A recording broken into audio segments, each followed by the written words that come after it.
ચાલીઓમાં ગંદુ પાણી આવતું હોવાની ફરિયાદ। અમદાવાદમાં મધ્ય ઝોનની ચાલીમાં ગંદુ પાણી આવી રહ્યું છે। 2 વખત ટેન્ડર નીલ આવતા કામગીરી થઈ નથી। નાની ચાલીઓમાં જગ્યાનો અભાવ છે।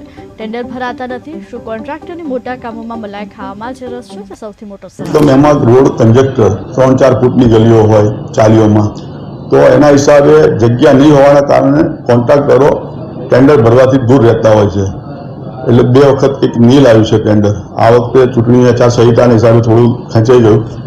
ચૂંટણી જેવું આચારસંહિતા પૂરી થશે એટલે તરત પાછું ટેન્ડર ફરી આપવાનું કીધું છે અને ઝડપથી ટેન્ડરની પ્રક્રિયા પૂરી કરીને અને કોન્ટ્રાક્ટરોને પણ કહેવામાં આવ્યું છે કે ભાઈ તમે હવે ટેન્ડરો ભરીને અને આ પ્રોબ્લેમ સોલ્વ કરવા માટે।